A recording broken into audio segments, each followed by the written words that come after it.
Bienvenidos mis queridas y mis queridos hermanos, que Dios les bendiga mucho. Espero que hayan tenido un tiempo bien bendecido por nuestro Señor Jesús durante esta semana pasada y esta. Les quiero agradecer por estar aquí. ¿Y qué les parece si comenzamos orando? Pues hoy traemos palabra de vida de nuestro Señor Jesús. Vamos a inclinar nuestro rostro para orar. Amoroso y tierno Padre que estás en el cielo, te damos gracias por tu amor, Señor. Gracias por este momento que tenemos para compartir tu palabra, Señor, y para ver cuán grandes son tus maravillas y cuántas cosas lindas tú tienes en tu palabra, Señor, que nos dejaste como guía. Quédate con nosotros, por favor. Pedimos tu presencia en cada uno de los hogares que estén quizás viéndonos, Señor. En el nombre de Jesús. Amén. Muy bien. Hoy tengo la bendición de estar en este maravilloso lugar. Gracias a Dios. Así que hoy vamos a estar estudiando el capítulo 3 de Zacarías. Maravillosa promesa para todos nosotros, para todos. Vamos a comenzar estudiando el capítulo 3 de Zacarías.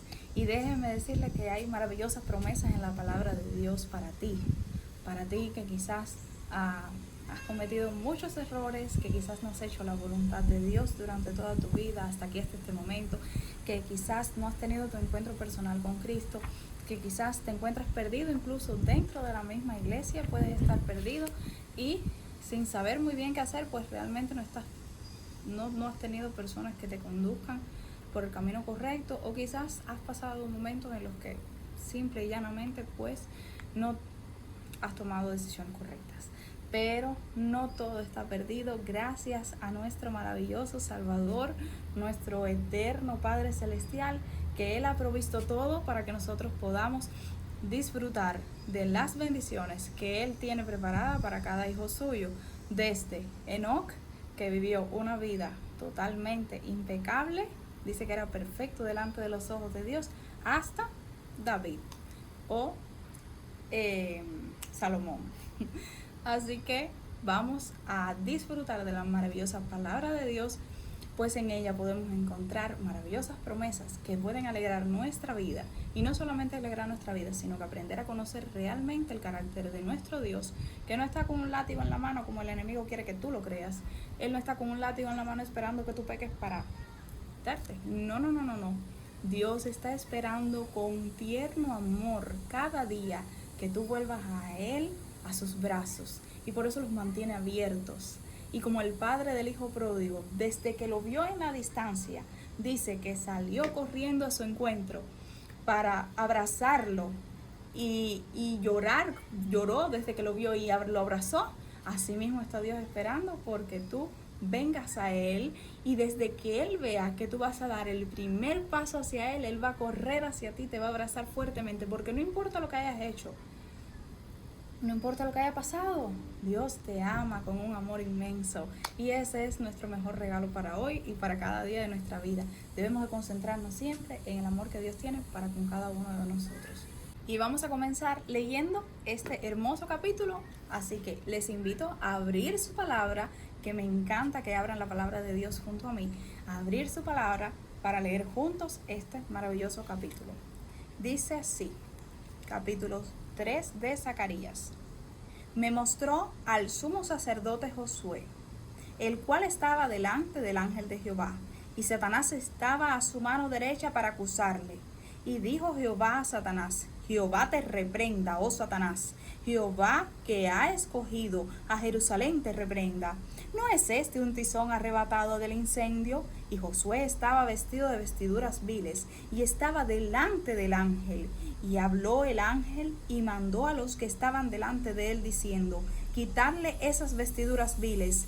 Y a él le dijo: Mira, que he quitado de ti tu pecado, y te he hecho vestir de ropas de gala. Después dijo: Pongan mitra limpia sobre su cabeza. Y pusieron una mitra limpia sobre su cabeza, y le vistieron las ropas. Y el ángel de Jehová estaba en pie. El ángel de Jehová amonestó a Josué diciendo: Así dice Jehová de los ejércitos: Si anduvieres por mis caminos, y si guardares mi ordenanza, también tú gobernarás mi casa, también guardarás mis atrios, y entre estos que aquí están te daré lugar. Escucha pues ahora, Josué, sumo sacerdote, tú y tus amigos que se sientan delante de ti, porque son varones simbólicos. He aquí, yo traigo a mi siervo el renuevo, porque he aquí aquella piedra que puse delante de Josué, sobre esta única piedra hay 7 ojos, y he aquí yo grabaré su escultura, dice Jehová, de los ejércitos, y quitaré el pecado de la tierra en un día. En aquel día, dice Jehová de los ejércitos, cada uno de vosotros convidará a su compañero debajo de su vid y debajo de su higuera. En este capítulo, el profeta nos da una muy vigorosa ilustración de la obra que está haciendo Cristo en este momento por nosotros y también la que hace el enemigo de las almas.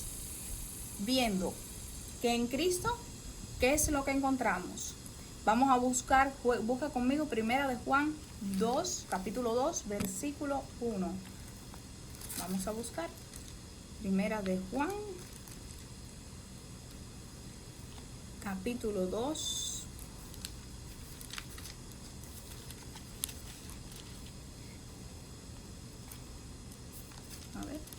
Primera de Juan, capítulo 2, versículo 1. Hijitos míos, estas cosas os escribo para que no pequéis, y si alguno hubiere pecado, abogado tenemos para con el Padre. ¿A quién? A Jesucristo el justo. Gloria a Dios por esto. Y también podemos buscar Hebreos 4, versículos 14 al 16. Busca conmigo, por favor. Hebreos 4, versículos del 14, al 16. Y dice así: por tanto, teniendo un gran sumo sacerdote que traspasó los cielos, Jesús, el Hijo de Dios, retengamos nuestra profesión, porque no tenemos un sumo sacerdote que no pueda compadecerse de nuestras debilidades, sino uno que fue tentado en todo, según nuestra semejanza, pero sin pecado. Acerquémonos pues confiadamente al trono de la gracia para alcanzar misericordia y hallar gracia para el oportuno socorro. Aquí vemos la obra de Cristo, lo que hace Cristo por cada uno de nosotros, y es lo que está ilustrando el profeta en este capítulo. Y vamos a ver qué es lo que hace el enemigo de las almas, que es lo podemos encontrar en el capítulo 12 de Apocalipsis, versículo 10. Acompáñame, capítulo 12 de Apocalipsis, versículo 10.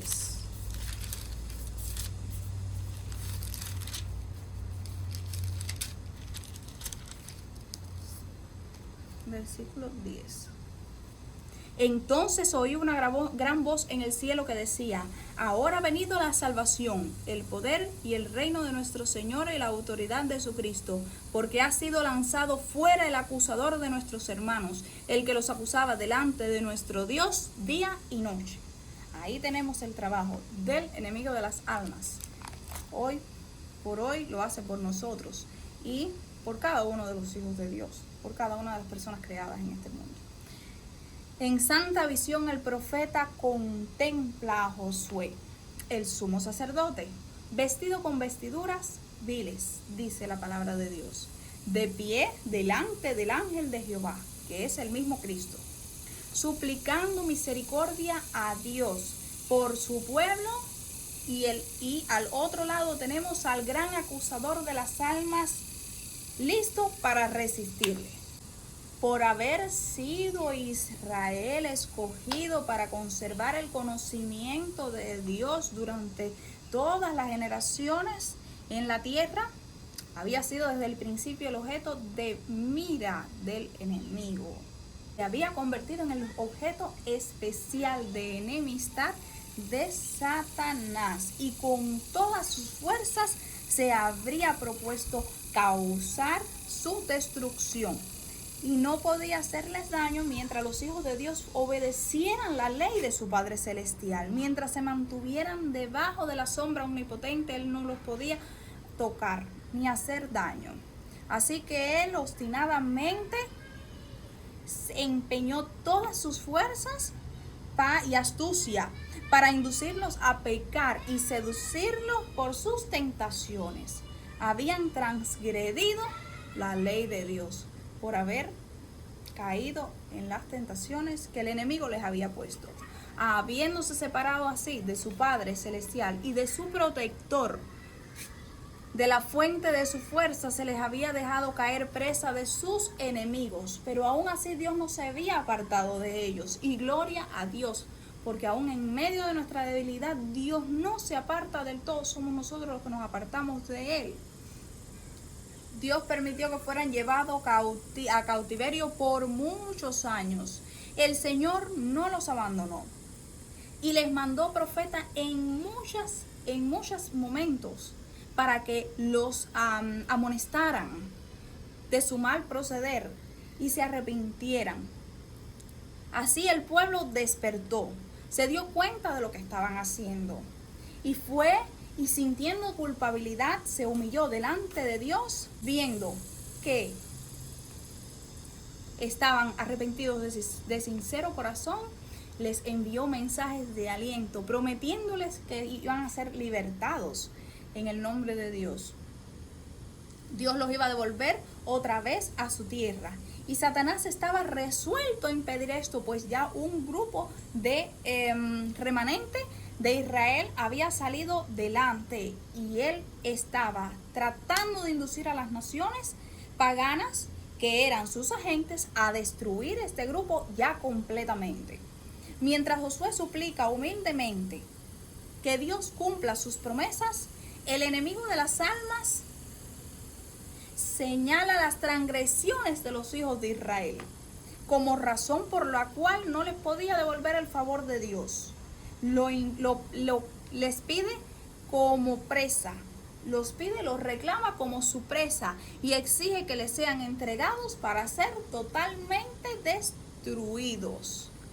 Eso es lo que hace el enemigo de las almas. Así hizo en este capítulo, en esta ilustración que está haciendo el profeta Zacarías. Y dice, en el versículo 1 dice, y estaba a la mano derecha para Satanás, estaba a la mano derecha para acusarle, para reclamarlo como de él, porque había pecado, porque no tenía derecho ninguno a estar delante de la presencia de Dios. Y ahora tú dirás, ¿y por qué él lo hacía? O quizás no te lo preguntes porque no te des cuenta. Él lo hacía porque él mismo fue destituido de estar en la presencia de Dios.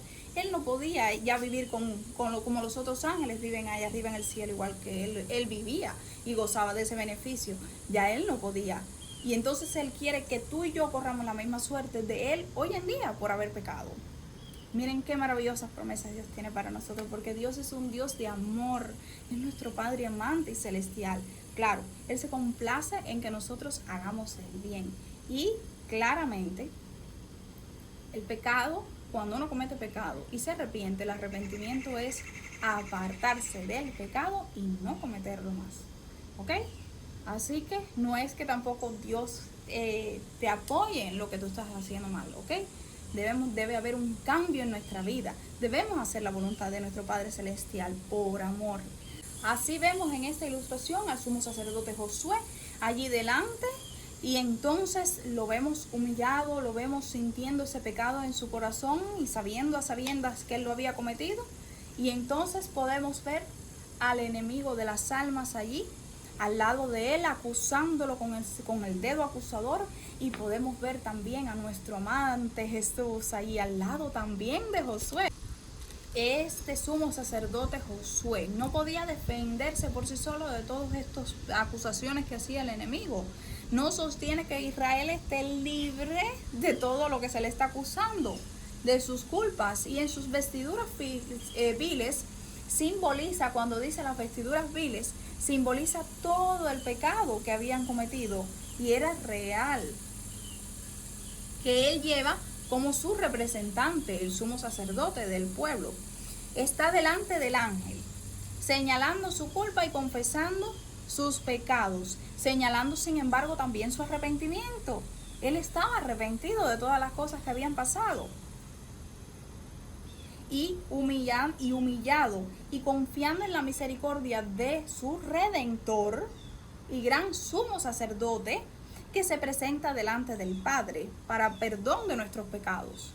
Confiando en él está allí, vemos a Josué Y entonces, aún el enemigo de las almas, acusándolo delante del Padre Celestial y reclamándolo como suyo por haber pecado, ahí está el maravilloso Cristo Jesús, tranquilo y sedado, sin proferir tanta palabrería.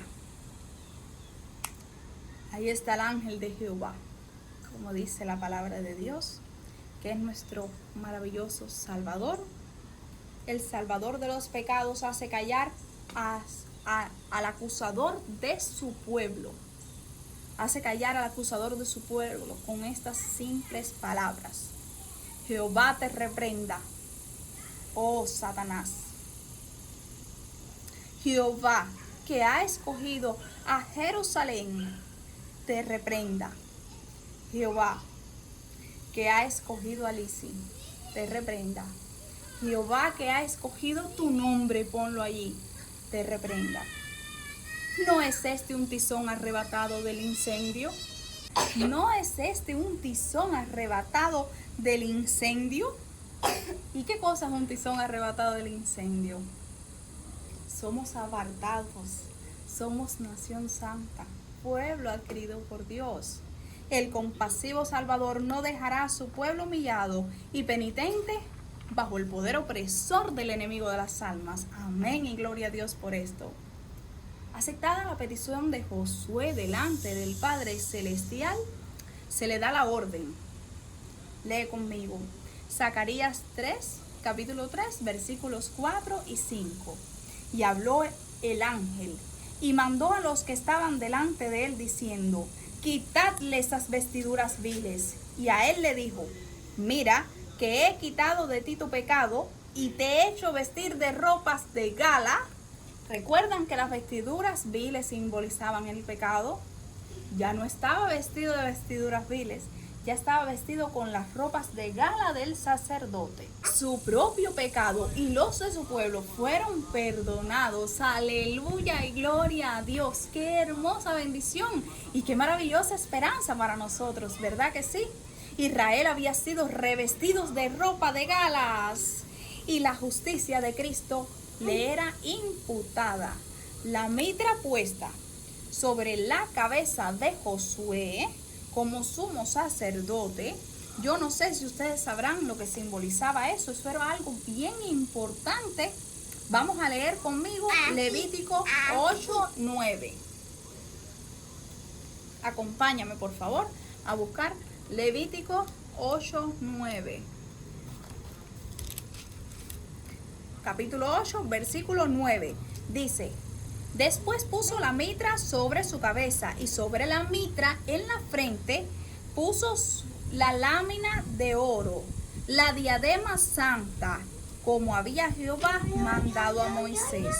La mitra del sumo sacerdote, dice nuestra hermana Joya en Patriarcas y Profetas, consistía en un turbante de lino blanco que tenía una plaquita de oro sostenida por una cinta azul con una inscripción. ¿Sabes qué decía la inscripción esa tan maravillosa? Santidad a Jehová. Todo lo relacionado con la vestimenta y la conducta de los sacerdotes había de ser tal que inspirara en el espectador el sentimiento de la santidad de Dios, de lo sagrado de su culto y de la pureza que se exigía a los que se acercaban a su presencia. Patriarcas y Profetas, página 319. La mitra lo que decía era santidad a Jehová. Santidad a Jehová. Apartado para Dios. Era como la que llevaban los sacerdotes con la inscripción que acabamos de leer. Santidad a Jehová. Eso vamos a leer. Lee conmigo, por favor. Primera de Pedro 2:9. Primera de Pedro, capítulo 2, versículo 9. Busca conmigo Primera de Pedro,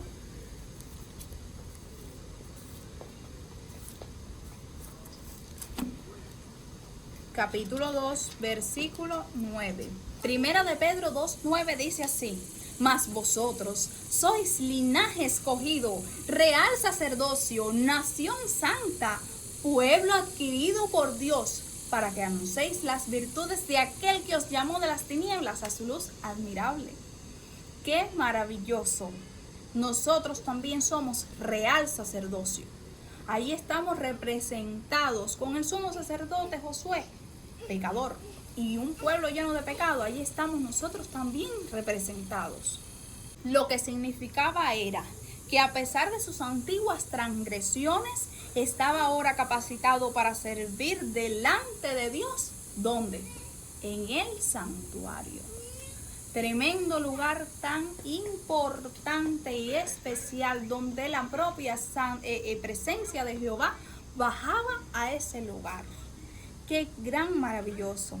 Y después de haberle investido así solemnemente de la dignidad del sacerdocio mismo, el ángel declara, lee conmigo el versículo 7, y dice así: así dice Jehová de los ejércitos, si anduviereis por mis caminos y guardares mis ordenanzas, también tú gobernarás mi casa, también guardarás mis atrios, y entre estos que aquí están te daré lugar.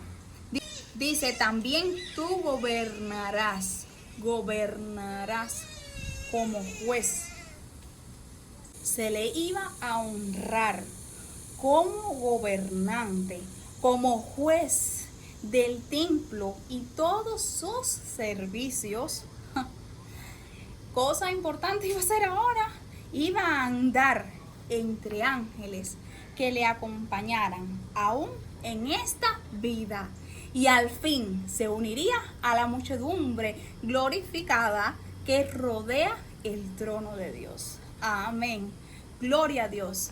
Y ahora escucha, lee conmigo el versículo 8, también te invito. Escucha pues ahora, Josué, sumo sacerdote, tú y tus amigos que se sientan delante de ti, porque son varones simbólicos. He aquí, yo traigo a mi siervo el renuevo. ¿Y quién es ese siervo, el renuevo? Aquí se resuelve la esperanza de la humanidad, del pueblo de Israel y de todos los seres creados por Dios, y la tuya y la mía también.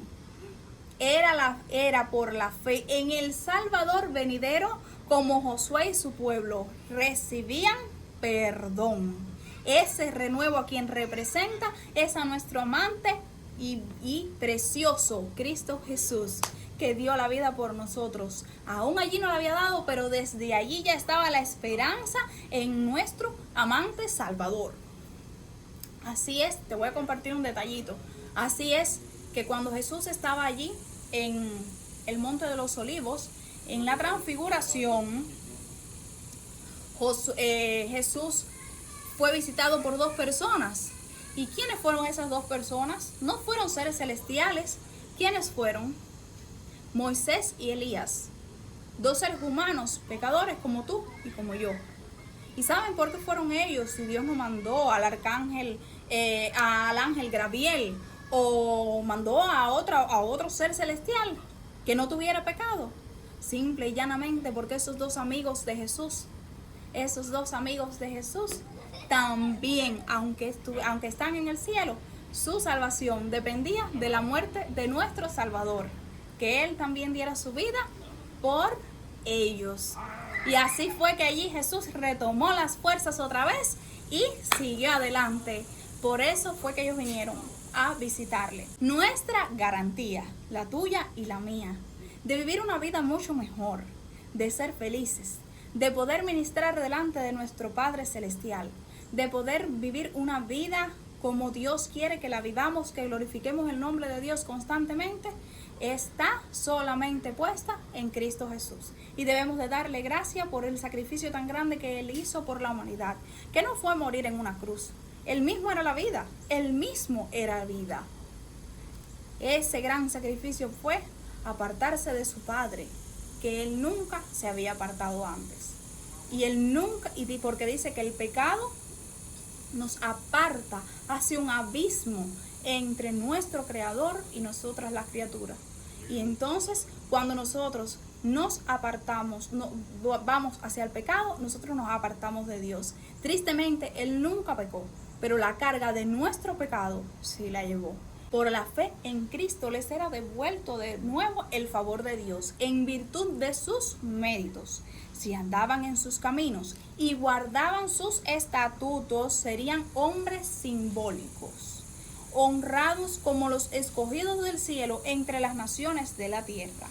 Cristo es nuestra esperanza, nuestra defensa, nuestra justificación y nuestra redención, como lo es para nosotros. Hoy lo fue también para el pueblo de Israel en aquel tiempo y hoy también.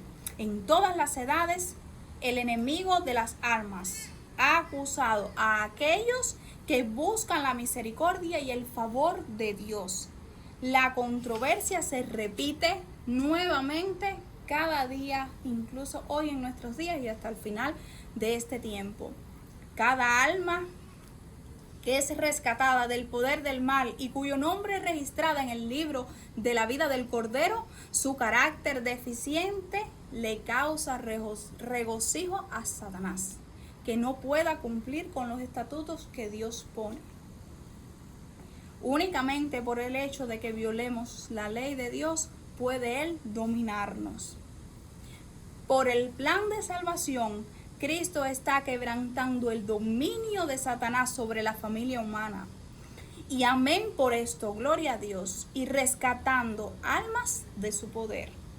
Todo el odio y la malicia del jefe de los rebeldes se enciende cuando contempla la evidencia de la supremacía de Cristo y con poder y astucia infernales trabaja para arrebatarles el residuo de los hijos de los hombres que han aceptado la salvación. Les quiero contar una ilustración que a mí me encanta. Un papá salió un día con sus hijos de vacaciones a un hotel. Y cuando llegaron al hotel estaban todos disfrutando, se acostaron a dormir y de pronto escuchan una sirena avisando que había incendio en el hotel. Justamente este hotel era bien alto y justamente paralelo al hotel había otro. Bien pegaditos, estaban bien cerquitas el uno del otro. Entonces el papá fue a abrir la puerta para salir con sus hijos y al abrir la puerta se dio cuenta de que no podrían bajar. Todo estaba inundado de fuego. La única opción era la ventana que había en el hotel.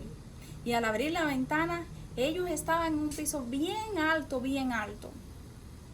Había la otra ventana que estaba en el otro edificio paralelo, estaba también abierta. El papá comprendió que la única opción era él poderse estirar como un puente y ayudar a sus hijos a que pasaran. Así él lo hizo, con sus manos se sujetó de la otra ventana y sus pies aguantados de la otra. Allí animaba a sus hijitos para que pasaran. El primero pasó rápido, pero el segundo tenía miedo. Y entonces al ir pasando, él le decía: hijo, no temas, camina. Pero el niño tenía miedo. Su hermanito desde el otro extremo le decía: hermanito, corre, corre, que todo va a salir bien, ya vas a ver que vas a poder pasar, por favor, no mires hacia abajo, solamente camina. Y el padre ya no aguantaba más las fuerzas, aguantando el peso de los niños más el de él entre esas dos ventanas con el espacio que había para abajo tan grande. Ya él no aguantaba más y animaba al niño que pasara. Nada más pasar el niñito, el padre no tuvo fuerzas para sostenerse y cayó. Ese padre, mi querido hermano y mi querido hermano, es nuestro amante, Cristo Jesús. Ese que dio la vida por ti y por mí, para que nuestra relación con nuestro Padre Celestial volviese a unirse. Él fue el puente entre el cielo y la tierra. Él estaba simbolizado en esa escalera de Jacob, entre la tierra y el cielo, por donde los ángeles subían y bajaban. Ese es Cristo Jesús también para ti y para mí. Como único la familia humana se podía reconciliar con el Padre Celestial, era mediante el sacrificio de Cristo. Y aquí podemos ver el valor tan grande que tiene la palabra de Dios y su ley. Porque el pecado es la transgresión de la ley. Y por la transgresión de la ley, nuestra transgresión, es que Cristo murió y tuvo que morir. Aún por la transgresión que hacemos hoy. Aquí el valor tan grande que tiene que cumplamos la ley de Dios, porque eso no es nada más y nada menos que el reflejo del carácter de nuestro amante Padre Celestial, que Él quiere que todas sus criaturas puedan por amor ser ese reflejo también. Para terminar, quiero recordarte el versículo que leímos en 1 de Juan, capítulo 2, versículo 1. Para ti. Hijitos míos, estas cosas os escribo para que no pequéis. Y si alguno hubiese pecado, abogado tenemos para con el Padre, a Jesucristo el justo. Amén. Y Él es la propiciación por nuestros pecados, y no solamente por los nuestros, sino también por las de todo el mundo. Y en esto sabemos que nosotros le conocemos, si guardamos sus mandamientos. El que dice, yo le conozco, y no guarda sus mandamientos, el tal es un mentiroso, y la verdad no está en él. Voy a dejarles con este párrafo, este pequeño escrito de Ellen G. White. Dice: una creencia que no lleva a la obediencia es presunción. Nadie abrigue la idea de que las providencias especiales o las manifestaciones sobrenaturales han de probar la autenticidad de su obra ni de las ideas que proclaman. Cuando los hombres dan poca importancia a la palabra de Dios y ponen sus impresiones, sus sentimientos y sus prácticas por encima de la norma divina, podemos saber que no tienen la luz. Y dice el versículo 5, pero el que guarda su palabra, en este verdaderamente el amor de Dios se ha perfeccionado, por esto sabemos que estamos en él. El que dice que permanece en él debe andar como él andó. Glorifiquemos el nombre de nuestro Padre Celestial por las maravillosas promesas que Él ha dejado en su palabra, por esos maravillosos alientos de vida que nos da con cada escrito donde nos dice cuánto nos ama y cuán importantes somos para Él, que no importa nuestro pasado, que Él solamente ve lo que podemos llegar a ser en sus caminos, y Él quiere que seamos fieles discípulos de Él, siguiendo su ejemplo, guardando su ley, haciendo su voluntad y llevando la luz y el mensaje a otros también. Quiero invitarte a que ores conmigo para terminar. Amoroso y tierno Padre, gracias por estas bendiciones tan grandes que tú nos das en tu palabra, Señor. Gracias por el aliento de vida que nos das cuando la estudiamos, pues ella es vida, Señor, porque proviene de ti. Padre mío, yo te quiero pedir que seas con mi hermano, con mi hermana que me pueda estar viendo en este momento, Señor. Bendícelo grandemente, Señor. Quita sus vestiduras viles y pon vestiduras, Señor, de honra, de gloria, que te glorifiquen a ti sobre todas las cosas. Quédate con nosotros en este día, Padre, y siempre. Llénanos de tu presencia, llénanos de tu bondad y por favor danos el gozo de la salvación. En el nombre de Cristo Jesús. Amén.